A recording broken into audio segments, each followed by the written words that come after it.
Alright guys, Grab here, and with the CDL MOSHPIT just around the corner, we at Breaking Point have compiled the current best pro class setups in Modern Warfare 2. Not just the loadouts the pros are currently using, some that they banned for being too good, and also some additional tips and tricks at the end the pros are yet to discover. Hit the like button if you learned something new, and subscribe for further updates in future. Let's get into it.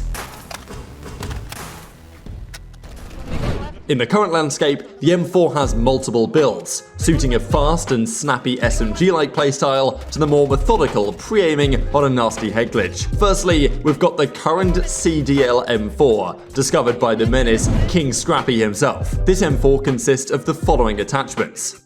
For the muzzle, it's the Sakin Tread 40. Exclusive Ace has determined this is the best muzzle for the joint benefits of vertical and horizontal recoil control. It's the one that covers the vast majority of the guns in the game is the Sakin Tread 40. The barrel is the High Tower 20-inch. This drastically helps with the recoil, bullet velocity, and range, but does hurt the mobility by a good chunk. This barrel is also a forced attachment for the pros, limiting the overpowered nature of the M4 with the slow ADS and strafe speed. For the rear grip, choose the Phantom or the X10 grip. These two are practically the same with minimal percentage changes to ADS and sprint to fire speeds. We would recommend Phantom grip for respawn or with the perk Focus on your class setup to counteract the loss to flinch resistance. For the stock, it's the Demo Precision Elite Factory. The newly favorited stock amongst the pros, this attachment makes the M4 beam. Only recently have we seen the departure of the strafe stock, the Tempest P80, but expect this benefit of the recoil control and aim stability of the precision stock to outweigh the mobility advantages of the Tempest stock.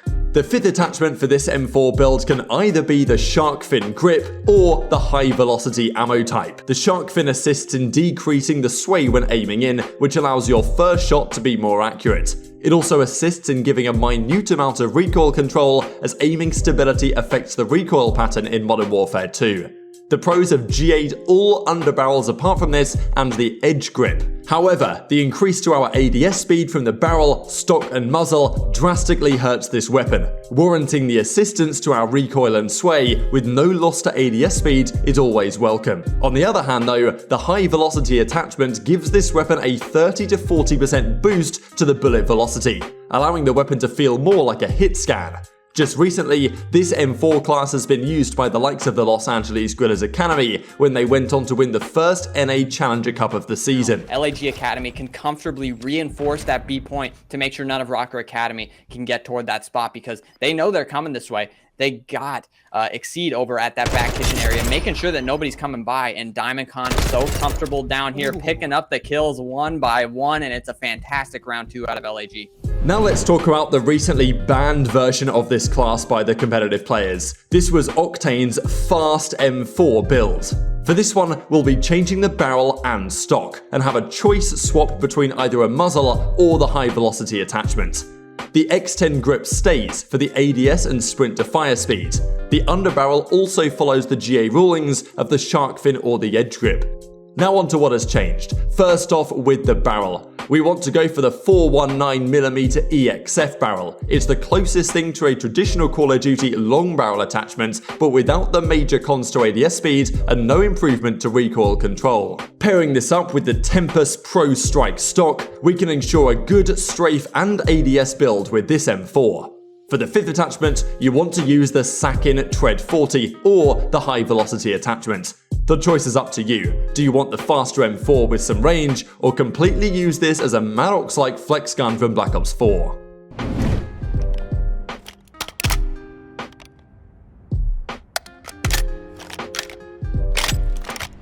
It's been quite a while since we've had a viable SCAR weapon in Call of Duty. The pros, challengers, and S&D and Warzone stars have extensively used this weapon with much success. This build, however, is quite simple, with just one or two variations to certain attachments. The muzzle is the Komodo Heavy. The SCAR has a very easy recoil pattern to master. It's something easily controllable by just pulling down on the stick or mouse. Using this muzzle will allow us a recoil pattern that does not deviate left to right as much as it did before. For the underbarrel, the Shark Fin or the Phase 3 grip. The The Phase 3 grip was just confirmed by Exclusive Ace to be the best Commando foregrip attachment in the game. And based on my testing, it does seem to give us the best impact to our recoil stabilization out of any of the underbarrel grips in the game, and therefore this is also an excellent option that you want to have ready to go for those specific guns with that side-to-side bounce. The rear grip, the demo clean shot for the ADS and sprint to fire speed. The stock is the TV X-Line Pro for the ADS advantage, sprint and crouch walking speed. The crouch walking speed will help heavily in the current footstep heavy meta. Now for the three variations between the 14.5-inch Tundra Pro barrel, the high velocity attachment, or a red dot sight of your choice. For a faster build, you can remove the barrel entirely for high velocity. Once again, to no cons to mobility, a 5% range trade-off for a 30 to 40% bullet velocity increase. Just expect some ranged fights to take an extra bullet or two when engaging at the longer ranges. The iron sight for the Scar has great clarity for target acquisition. However, some may feel even more accurate with a red dot sight. If so, we'd recommend the Slimline Pro. This red dot sight is just perfect. However, it's not unlockable yet in public matches until the M13 releases. Till then, we'd recommend any of the two Cronen sights. Here are the comparisons.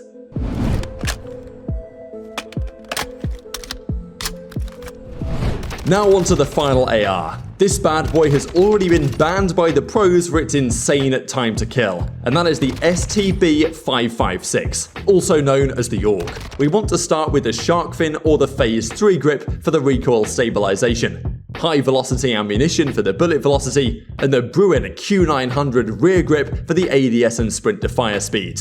We'll also use this same attachment for our FTAC C11 riser combination. Following the same benefits, but instead of recoil control penalties, we lose aim stability and strafe speed. The fifth attachment should be the Bruin MX9 stock.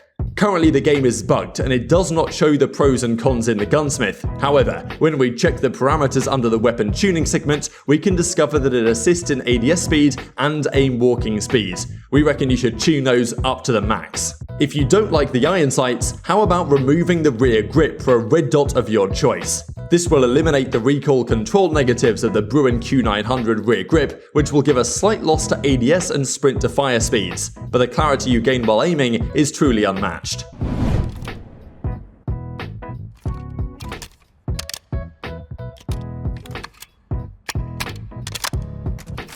It's time for the SMGs, and this one has been the go-to for the CDL community, with the likes of Pred and Shotzi popping off in tournaments using this weapon. That, of course, is the VAZNEV 9K.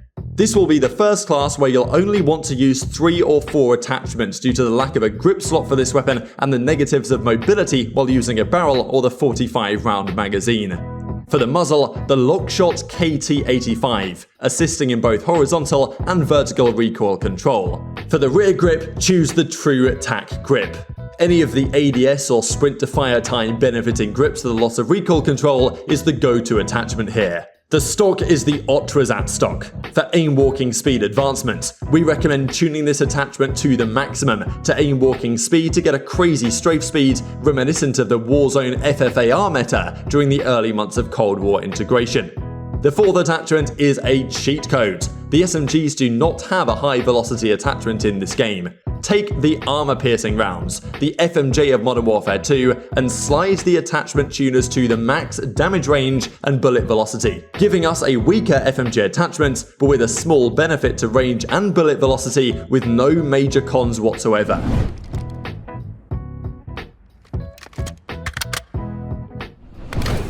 Joe Seagold has pulled a fast one on us with this gun. The Kastov 74U is now an assault rifle?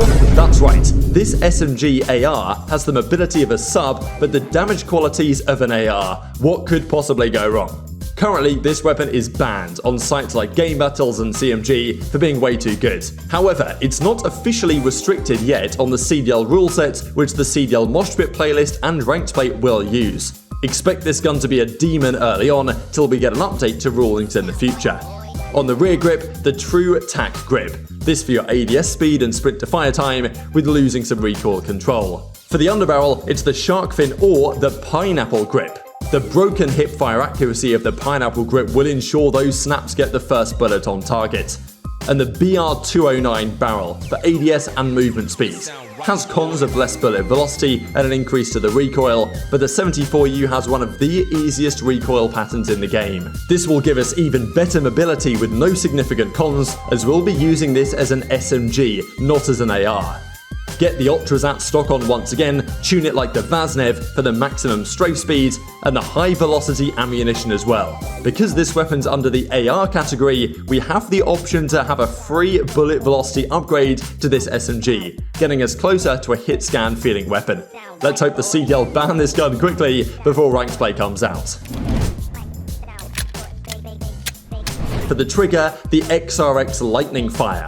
This to increase the fire rate, allowing for a faster time to kill and for your trigger finger to truly take effect. The cons do not affect this weapon as severely as the primaries, so don't worry about the sprint to fire and the aiming idle stability cons. For the muzzle or barrel, choose between having one or both. However, for rush routes and certain jump spots that can be inaccessible due to the movement speed nerf of the barrels, we'd recommend just using the XRK Ventro 900 for both horizontal and vertical recoil control. If you want to use a barrel, the XRK Sidewinder 6 Slide is a great option with bullet velocity and recoil control. The rear grip should be the Cronin Lima 6 grip. This attachment is unique to Modern Warfare 2. It takes switching to your pistol is always faster than reloading to a whole new level. As you can see, it takes the pistol out from one hand in a quick and swift motion, removing the whole process of putting your gun on your back. This will help in gunfights where you run out of ammo or don't trust the ADS speed of your AR. Gotta give props to Seacop for this one, a rare Infinity Ward W. It sound right, boy. Modern Warfare 2 does not lack in its fair share of elite snipers. The CDL players have agreed to only use snipers with no attachment at all. But you and I know we're not following that rule with how slow these snipers aim in this era of Call of Duty. The go-to sniper is the MCPR 300 due to its ridiculous one-shot kill from the belly up. This is the class. The ammunition, bullet velocity again. Self-explanatory. Makes the sniper have better hit registration at a distance. We don't want to be taking bullet drop into account in multiplayer. Slap the 5-round magazine on as well. The base gun has 10 shots per mag, a bit overkill as 5 is plenty enough. This attachment goes ham in giving us benefits to every mobility parameter in the game as seen on screen. This is a must-have on the MCPR. For the rear grip, the Cronin Cheetah Grip. Secret's having a bit too much fun naming these attachments this time. Again, this is your ADS rear grip, another must-have. And the stock is the FFS Merc stock. ADS speed, ADS speed, ADS speed. That is what we need for these snipers. It also comes with a sprint speed bonus too, which in tangent with the 5-round mag, increases our movement speed again to get us to an early sniper route for a first blood way more often. And we don't want to be using a barrel on the sniper, as all 3 barrels, their cons, significantly outweigh the pros. And for our final piece of information, let's talk about the general perks and utility for the CDL playlist. Let's discuss utility first. Generally, you'll want to use frags for search and destroy. The ability to control the trajectory and banking of frags is great for a mode like S&D, Semtex for respawn, or for your rush route SMG S&D class. Flashbangs have been banned by the pros, so stuns and smokes will be your go-to tactical grenades this year. With the secondary slot, we recommend the X12 only be used with the sniper and slow AR builds. The use of the knife on SMG and fast AR classes on top of using double time will allow us 8 seconds of tactical sprints compared to just 4 with the pistol. That is too crucial to have in search and destroy and contesting the point in the last second. For perks, our base perks will usually end up as the following 3. Double time, faster attack sprint duration and recovery, and a faster crouch walking speed. Battle hardened, resistance to stuns and flashes, and bomb squad, resistance to grenades and explosives. For respawn, you'll want to use battle hardened and bomb squad in combination, especially for your AR builds. SMGs can sacrifice one of these perks for double time on both respawn and search and destroy. For perk 2, now known as the bonus perk, we have 3 options. Fast hands, reload, swap weapons, and chuck utility faster. A general must-have as the animations this year are twice the duration of its predecessor MW19. Focus, flinch resistance. Not nearly as important as toughness from previous Call of Duty games, but it will be effective for long-range ARs for search and destroy and 100% necessary for snipers. Our third perk will be situational. Cold-blooded will be an emergency class for when the opposition has a kill streak ready. allowing you not to show up on the kill streak heads-up display. And there you have it, the best CDL classes going into the CDL playlist. Don't forget to subscribe as well, because we'll be keeping this updated as the classes change, with the CDL starting soon and ranked play coming out in early 2023. Thanks for watching as always, take care of yourselves, and we'll see you next time.